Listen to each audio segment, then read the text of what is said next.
Hoy es un día muy especial porque vamos a empezar una serie nueva. Estuvimos en Primera de Pedro y creemos que es muy importante seguir con Segunda de Pedro.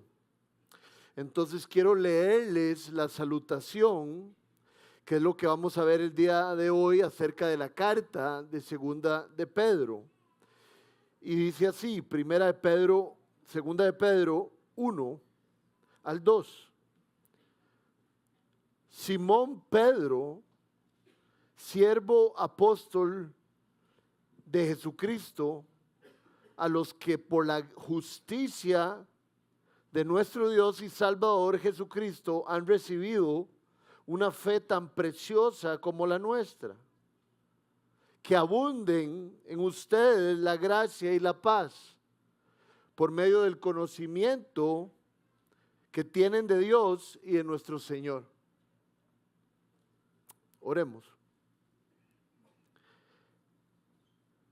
Señores, estamos emocionados de seguir aprendiendo acerca de lo que Pedro ha escrito. Estamos aquí en familia, en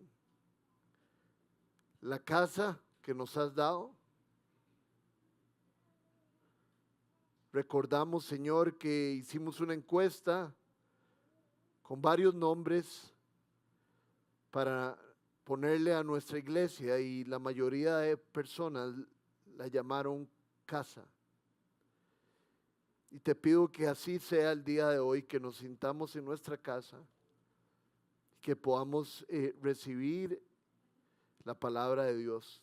Todos los que estamos aquí, los que están en otros lugares, por medio de la compu, te pido que me ayudes a mí y a todos de hacer que nuestro corazón esté mojado, que nuestro corazón esté preparado para este sermón. Te lo pedimos en el nombre de Jesús. Amén.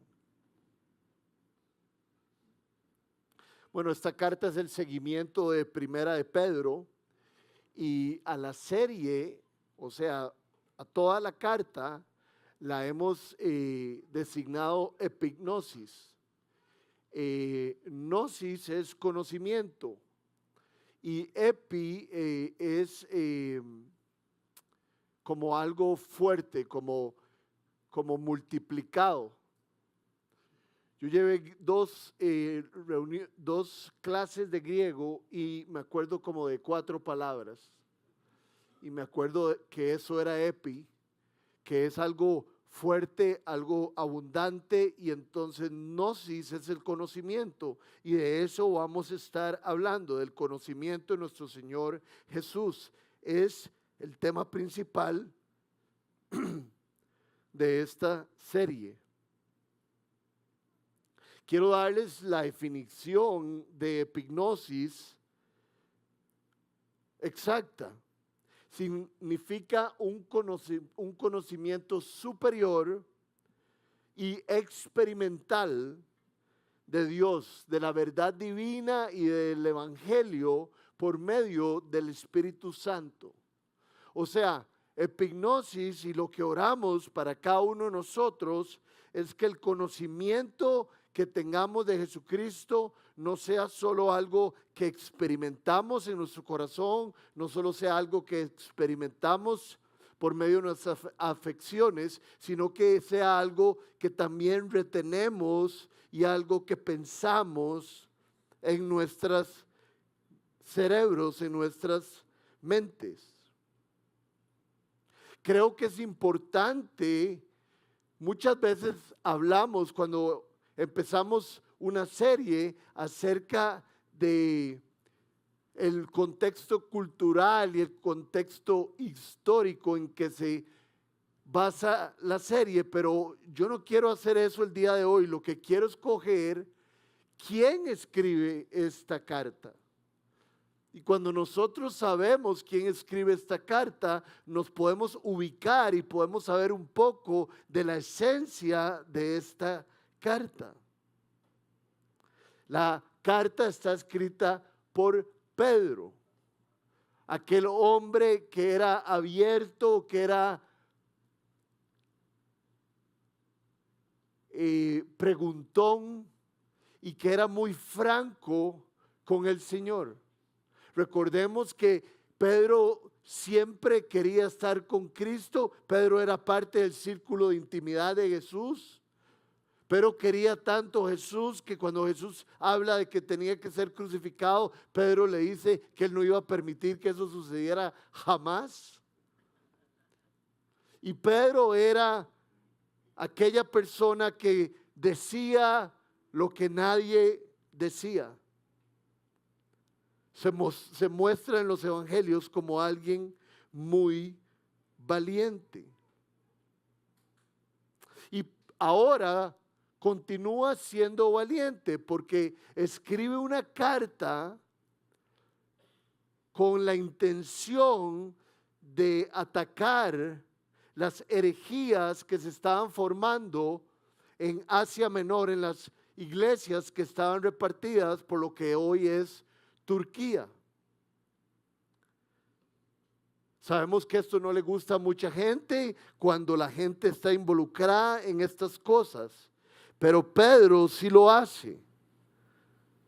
De hecho, más adelante en la carta, en 2 de Pedro 3, del 14 al 15, dice así: por eso, queridos hermanos, mientras esperan estos acontecimientos, esfuércense para que Dios los halle sin mancha y sin defecto,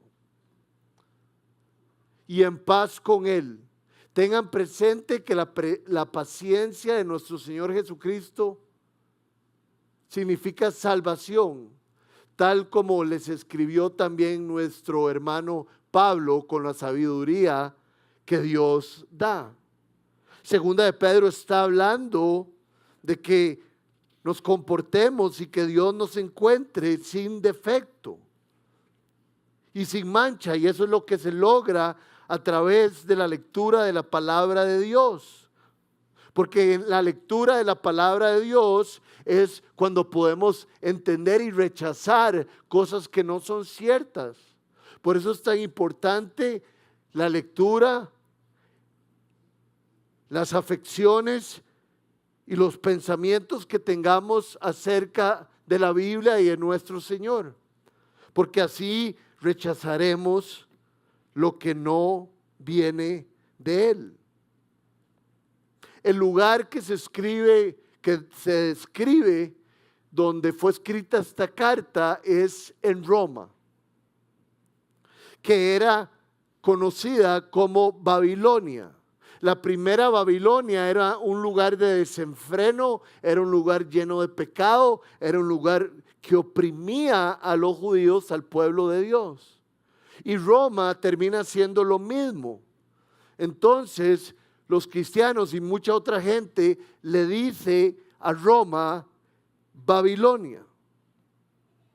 Vean cómo lo vemos en 1 de Pedro 5:13. Saludos de parte de la comunidad, dice Pedro, que está en Babilonia, o sea, que está en Roma, escogida como ustedes y también de mi hijo Marcos. Recuerdan que Marcos era el aprendiz de Pedro. Probablemente Pedro le dictó a Marcos esta carta y Marcos fue el escriba. Entonces esta carta se escribe en Roma y hay una claridad de que se escribe del año 60 al año 68. Entre esos años fue escrita. De hecho, sabemos que fue escrita en esos años porque en la carta viene, si se dieron cuenta al final del versículo anterior, que Pedro tiene una reunión o está junto a Pablo, y sabemos que eso fue a través de esos años. Es interesante porque Pedro escribe muy avanzado. El Señor murió y Pedro escribe hasta el 68 o el 65 o el 64. Lo escribe con mucha precisión. Recordando a Pedro, todos podemos recordar que él era un hombre impulsivo. Recordemos que era un hombre de muchas maneras orgulloso. Y esas eran sus características. También su lengua lo traicionaba muchísimas veces. Recordemos cuando negó al Señor y le decía al Señor que él no iba a permitir que eso pasara. No solo Pedro era orgulloso, estamos concentrados en él, pero recuerden que los hijos del trueno, Juan y su hermano, le piden un palco a Jesucristo en el cielo y se lo piden a través de su madre, que es peor. Eran unos chineados. Pero entonces, conociendo que Pedro era un hombre impulsivo, que era un hombre orgulloso y que no manejaba bien su lengua, podemos nosotros vernos en el espejo y preguntarnos si esas características están en nosotros. Si somos personas impulsivas o si somos personas, que estoy seguro que todos lo somos, que a veces no calculamos bien las palabras que decimos. Con nuestra lengua no edificamos, sino más bien rompemos las cosas importantes, el ambiente. A veces tenemos palabras que son ácidas y rompen con la buena reunión. De hecho, quiero contarles algo personal. Hace unos meses tuve un encuentro triste, pero muy provechoso con los otros ancianos de la iglesia y con el diácono de recursos humanos. Estábamos hablando acerca de mi carácter y ellos me dijeron que yo era un hombre orgulloso. No me dijeron nada nuevo, pero que el orgullo me llevaba al egoísmo y que también tenía que ser un hombre íntegro en todo lugar. No es que me haya jalado tortas lejos de la iglesia, pero sí me recomendaron que me concentrara en que siempre era un representante del evangelio, así como todos ustedes. Y entonces eso fue una bendición porque quedó totalmente claro los puntos por los que yo tenía que orar. Muchas veces estamos orando y oramos por nosotros y ni siquiera sabemos cuáles son nuestras debilidades, cuáles son las cosas que están enfrente de nuestro que no nos permiten crecer, que no nos permiten ser mejores esposos, mejores sobrinos, mejores jefes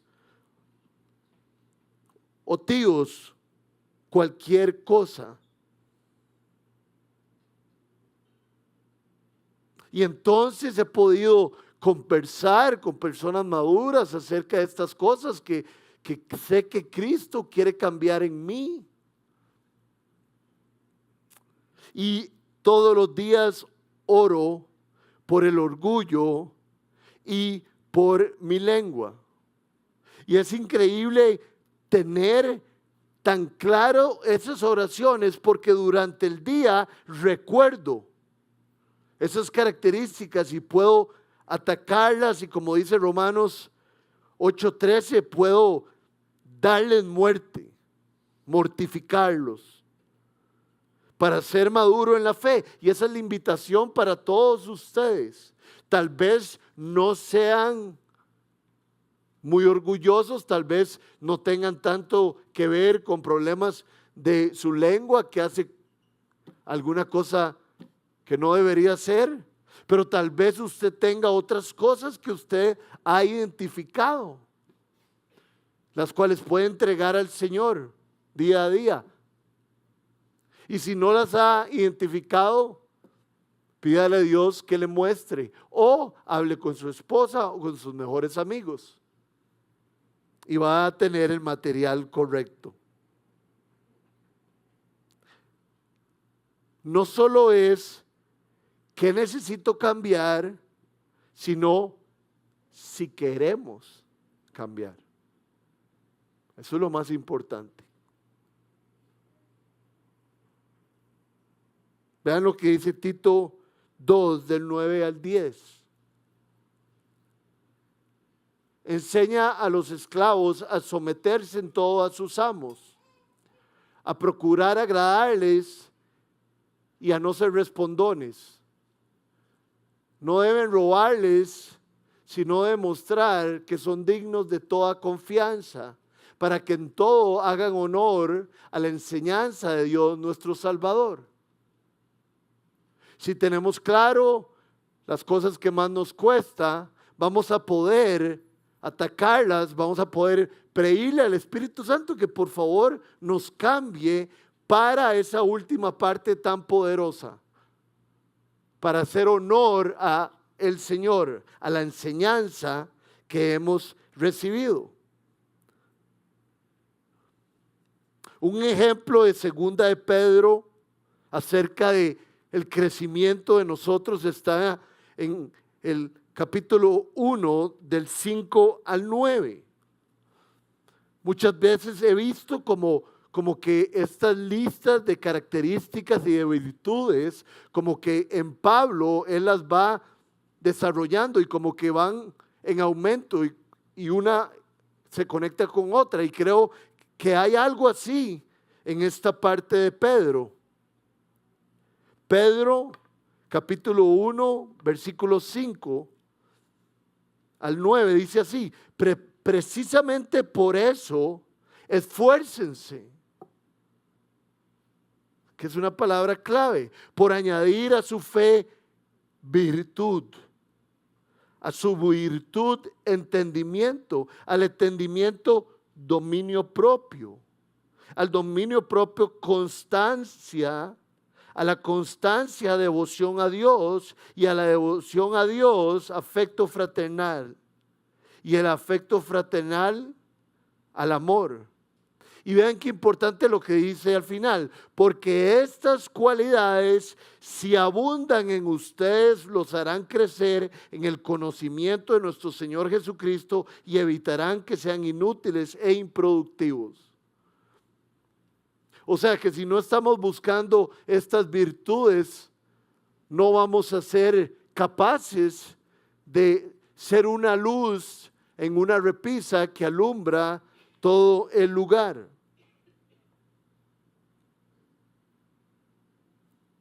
La palabra del versículo 8 que dice que abunden, a mí me genera una claridad muy fuerte. Pensé en mi familia, del lado de mi esposa. Siempre abunda la comida. Nunca nadie no puede repetir.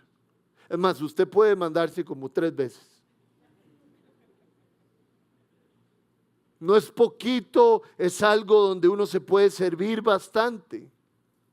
Pensé en un tarro lleno de agua y que sigue llegándole agua y se empieza a derramar y se empieza a sobrepasar el agua porque abunda. Y eso es lo que nos dice el versículo 18. El versículo 8. Que abunden, que se sobrepase. Crecer en el conocimiento de nuestro Señor Jesucristo y evitar ser inútiles e improductivos. Rodrigo, si me conoces, si me buscas, estas virtudes van a abundar en tu vida. Son muchas.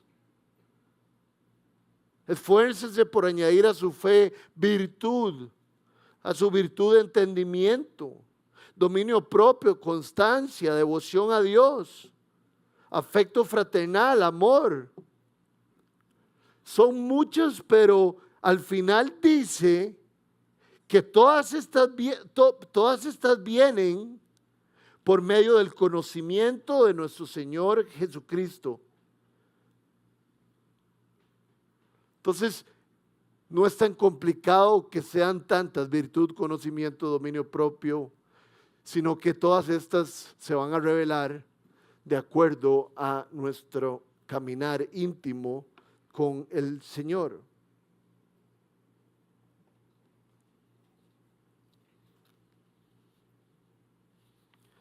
Este es uno de los temas importantes de nuestra serie.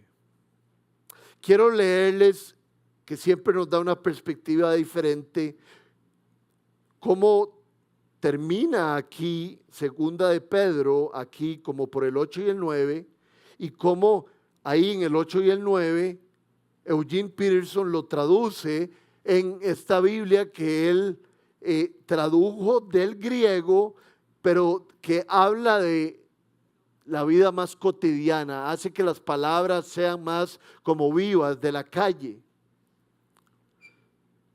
Y Eugene Peterson lo pone así: sin estas cualidades no podrán ver lo que es justo o bueno enfrente suyo, inconscientes de que su vieja pecadora forma de vivir ha sido borrada de los libros.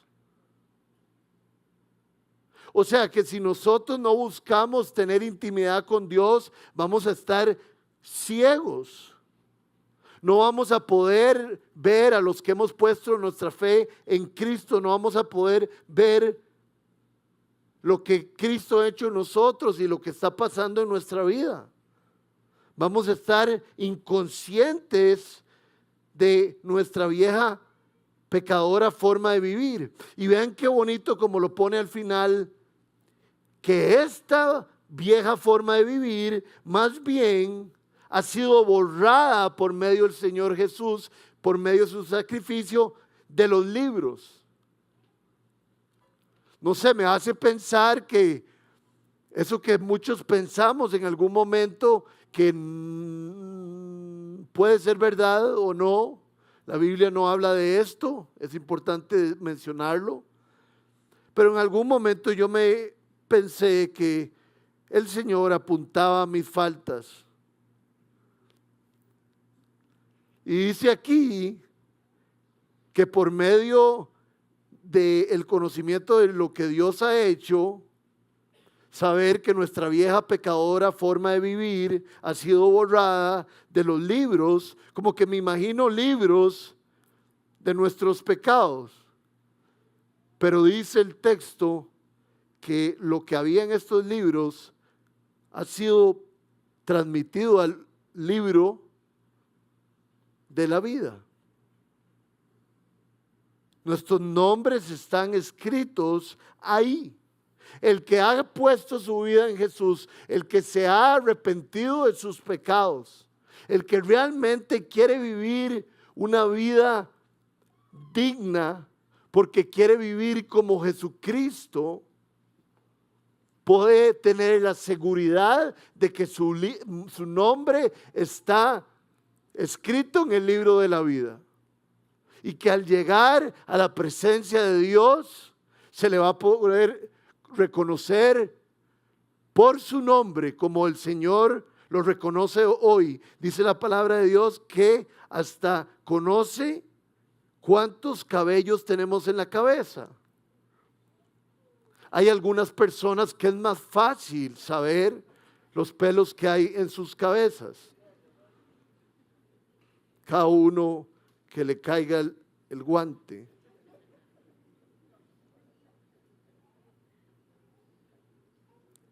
Y este anhelo de caminar con Cristo es un anhelo para dejar un aroma a todo lugar que vayamos. Podemos dejar un aroma feo, por eso hablaba de las palabras, o podemos dejar un aroma precioso por medio de edificación y por medio de bondad y de piedad donde nosotros estemos. Pregúntense eso. ¿Llevo yo aroma de Cristo en todo lugar que vaya?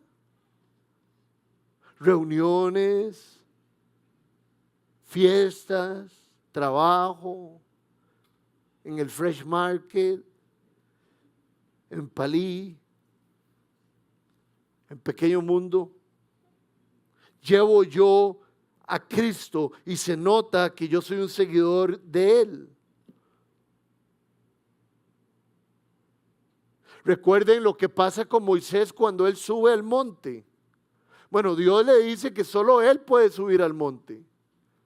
Y pasa ahí 40 días y 40 noches. Y cuando baja Moisés del monte, dice la palabra de Dios que un haz de luz venía con él.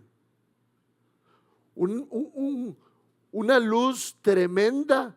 Imagínense las luces de un concierto que son muy fuertes y alumbran, casi que uno no puede ver. Y así bajó Moisés, totalmente cambiado, alumbrando donde venía. Y así es como el Señor quiere que nosotros vivamos nuestra vida, como un haz de luz, como personas que hemos pasado de las tinieblas a la luz admirable. Rodri, pero qué difícil vivir dejando como un haz de luz y caminar así. Cristo nos pide estas cosas porque Él nos va a ayudar. La palabra de Dios dice que el Espíritu Santo es nuestro paracletos. Es aquella persona que nos va a ayudar a cambiar. Y Cristo, a los que hemos creído en Él, y estamos en el libro de la vida, Cristo nos ha justificado. Ya no tenemos monos sobre nuestra espalda, ya no tenemos castigo. Ya no vamos a caminar debilitados, ya no vamos a estar en la cárcel, porque de una forma legal lo pone Cristo, lo pone la palabra de Dios, hemos sido justificados. De hecho, cuando pensamos en esto, viene el versículo donde está el fariseo en el templo, y el fariseo le dice a Dios: Señor, gracias que yo no soy como aquel pecador, como ese recaudador de impuestos. Yo ayuno, yo doy un montón de mi plata, yo me conozco la palabra.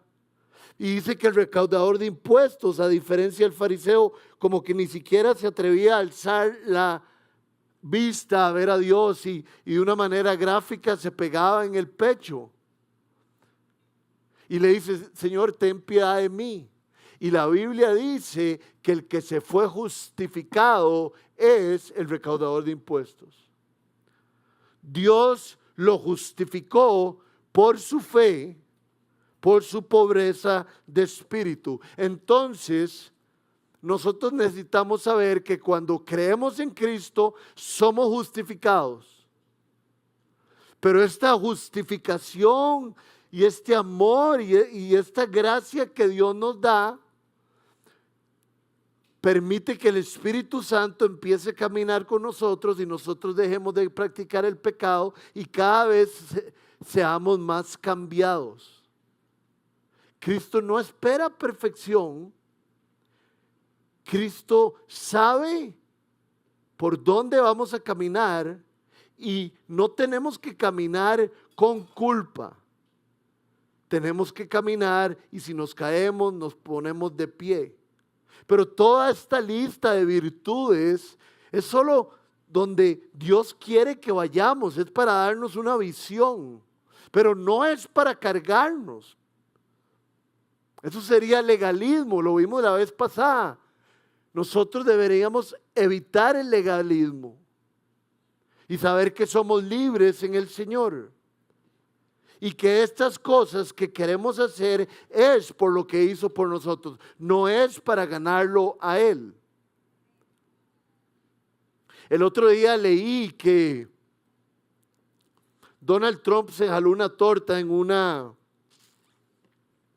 reunión y que estaban las cámaras y los periodistas ahí. Y como de alguna manera, como que Donald Trump dijo como que si él seguía protegiendo o involucrado en la guerra que está pasando ahí a la par de Rusia, que él iba a tener buenas obras y que iba a ser algo tan importante que él iba a ser recibido en el cielo. Y ahí con él estaba Franklin Graham, el hijo de Billy Graham. Y después Franklin Graham tenía que decir unas palabras y él quiso como aclarar las cosas. Y dijo, sí, al cielo se va por buenas obras, pero por las buenas obras que hizo Cristo. No por las nuestras. Al principio del texto, lo leo de nuevo, dice Simón Pedro, siervo y apóstol de Jesucristo, a los que por la justicia de nuestro Dios y Salvador Jesucristo han recibido una fe preciosa como la nuestra, que abunden en ustedes la gracia y la paz por medio del conocimiento que tienen de Dios y de nuestro Señor. Aquí en esta salutación encontramos 2 títulos y 2 nombres. Los primeros 2 nombres es Simón Pedro. Uno de estos nombres fue puesto por Jesucristo. Qué chido que Jesús le ponga a uno un apodo, ¿verdad? Y entonces este apodo es Roca. Te llamarás Roca de ahora en adelante. Y Simón. Y después dice los 2 títulos. Apóstol de Jesucristo y siervo. Si ustedes van a Primera de Pedro, porque estamos hablando de Pedro y de las cartas que él escribió, la salutación es la siguiente: Pedro, apóstol de Jesucristo, y ya. Pero ahora, en Segunda de Pedro, él dice Simón Pedro, siervo y apóstol de Jesucristo. La situación era tan grave alrededor que Pedro decide dar su nombre completo y el nombre que le puso Jesús y dar el título de que él es un siervo y un apóstol de Jesús. Era como para que su carta tuviera la firma y el poder de, vean quién les está hablando. Aquel que caminó con Cristo, aquel que escuchó sus sermones, aquel que estuvo con él. Porque dice que fue apóstol.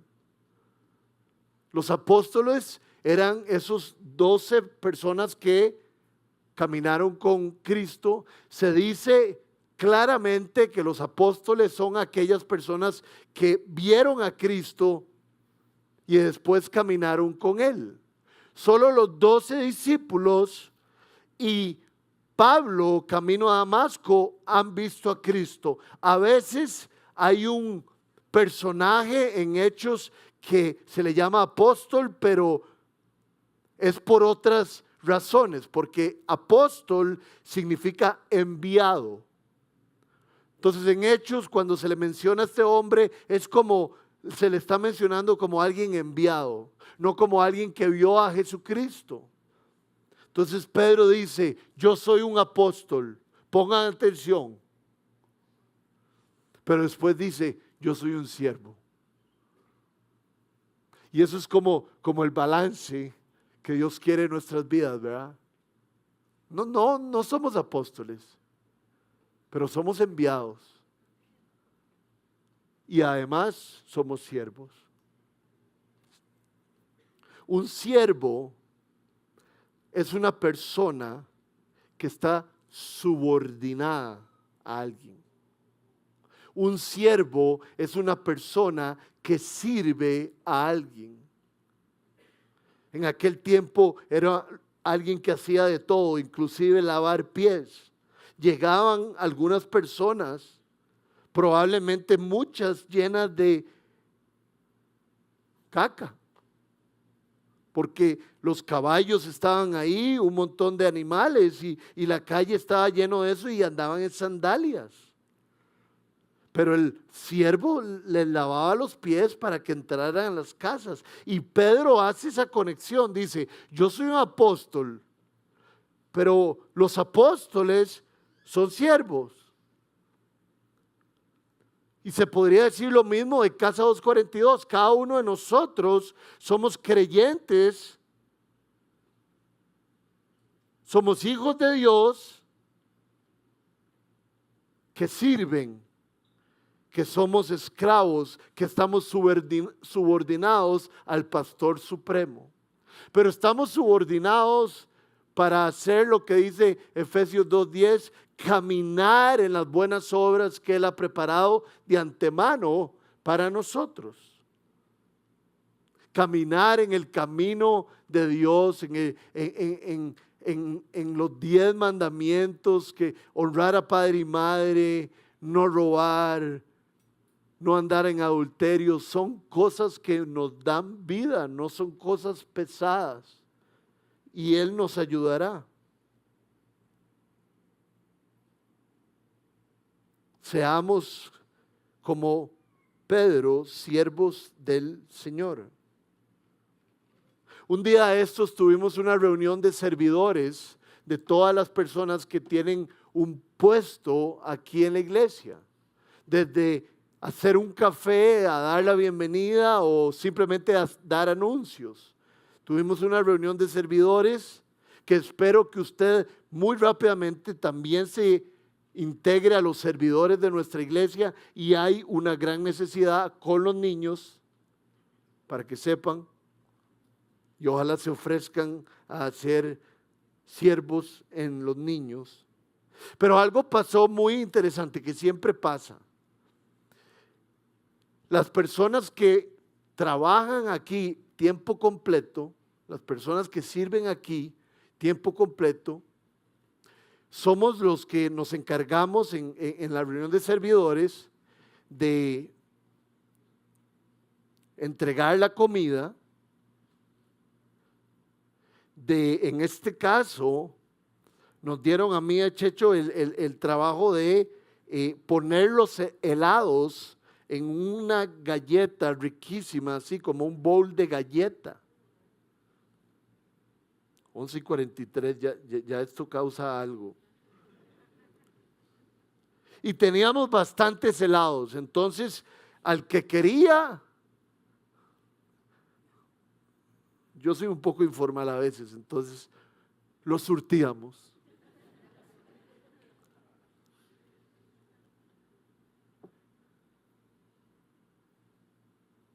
Y la gente se impresionaba. Que nosotros los pastores y que las demás personas que sirven, los músicos, todo, y que nosotros estuviéramos sirviendo. Y usted dirá, qué lindo. Y yo le digo, qué lindo, pero qué mal. Porque no nos deberíamos impresionar que aquellos que sirven aquí tiempo completo actúen como siervos, porque nosotros somos llamados a servir a la comunidad.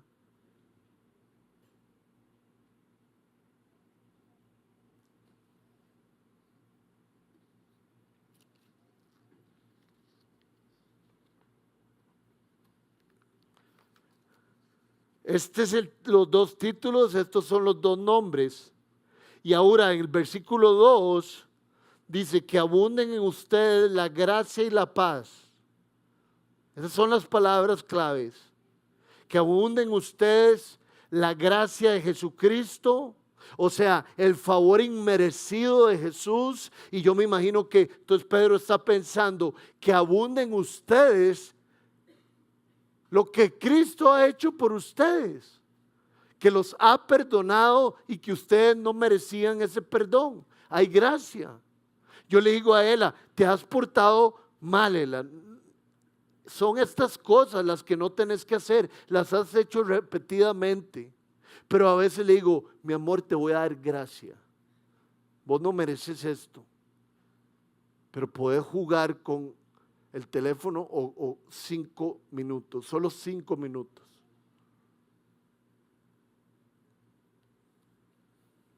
Gracia es un perdón tremendo, un perdón que sobreabunda. Y entonces Pedro dice que abunda en ustedes la gracia y la paz. Todos sufrimos de ansiedad, todos sufrimos de miedo o a veces como un alboroto en nuestro interior. Pero Pedro sugiere que abunde la gracia y la paz. Pero Pedro, ¿cómo van a abundar la gracia y la paz en mí? Por medio del conocimiento que tienen de Dios y de Jesucristo nuestro Señor. Es increíble, el viernes fui con unos amigos de Guanacaste, que son unos de mis íntimos amigos. Uno de ellos se quería poner un tatuaje. Qué barbaridad, un pastor con un tatuaje. Eso es broma. Y me recogieron muy temprano en mi casa. No tuve rato para orar como me gusta, no tuve rato para leer la Biblia como me gusta, para tomarme un café leyéndome un libro que habla de Jesucristo como me gusta. Y me sentí medio débil durante el día. Sentí que a veces había ansiedad, que cuando tengo claro quién es Cristo en mi vida, lo que hizo por mí, es un día donde estoy más fuerte. No sé si me ubican, creo que a aquellos que han nacido de nuevo les pasa esto. Pero cuando hay un conocimiento de Dios y de Jesús y lo seguimos recordando, van a abundar la gracia y la paz. Entonces, oren en todo momento no significa estar de rodillas en todo momento. Es oren en todo momento recordando lo que Cristo hizo por ustedes, epignosis, no solo afecciones y cosas que Dios ha hecho en nuestras vidas, sino pensando en las promesas de Dios, y abundarán la gracia y la paz en nuestras vidas. Si usted no lee la Biblia, es imposible que abunde la gracia y la paz en usted. Habrá gracia y paz si han resucitado junto con Cristo y tienen su Espíritu Santo, pero no abundará. Hay personas que no saben leer la Biblia y para eso está esta iglesia, para eso están los pastores de esta iglesia. Vamos a hacer un taller otra vez de cómo leer la Biblia. Y si no sabe leer la Biblia, por favor, venga donde mí. Y yo los coloco con los otros pastores, con otros diáconos. Cuando leemos la Biblia nos damos cuenta que debe haber un arrepentimiento en nuestras vidas para ser regenerados y que el arrepentimiento genera un proceso de santificación y que después del proceso de santificación vamos a resucitar y vamos a estar con el Señor. Entonces, si oro en todo momento pensando en el Evangelio, la gracia y paz estarán conmigo. Qué necio Rodri, ¿cómo lo ha repetido tantas veces? No, es que es el Evangelio y es la manera en que vamos a caminar fuertes. Me lo estoy diciendo a mí mismo también. ¿Por qué? Porque es el sacrificio del Redentor, de nuestro pastor, que ha limpiado a los que lo conocen y nos ha hecho libres de la condenación. Ya no hay condenación para aquellos que están en Cristo Jesús, dice Romanos. Hemos sido elegidos por Dios para ser rociados con la sangre de Jesús. Y qué bueno que estamos leyendo, o les he dicho estas palabras, que hemos sido elegidos para ser rociados por la sangre de Jesús, porque hoy que celebramos la cena del Señor, tomamos el jugo de uvas que representa que la sangre de Jesús fue vertida y que la sangre de Jesús nos limpia más blancos que la nieve. Agarra nuestro pecado y lo pone tan largo como es el oriente como el occidente. Los desaparece.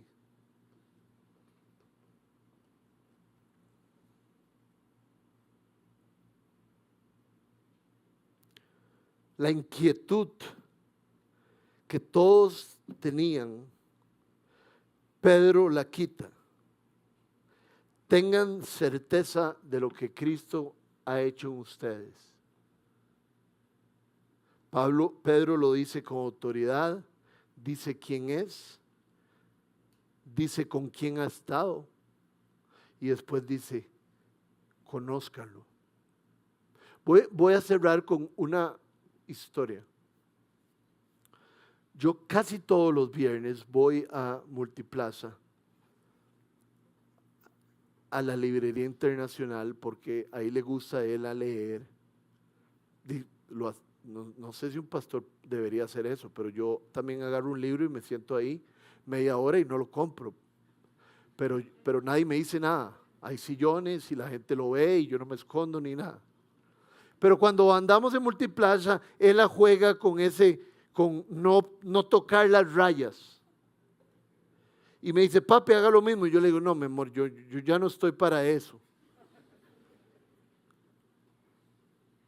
Pero ella va adelante de mí, no va a mi lado. Me gusta esa palabra, cadencia. No va a mi cadencia. Y eso es porque no nos hemos puesto de acuerdo.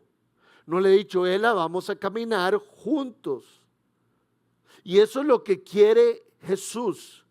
Que no nos adelantemos o no nos quedemos atrás, sino que nos pongamos de acuerdo con Él y caminemos juntos para el conocimiento que nos dará gracia y paz y para el conocimiento de que nosotros seremos luz.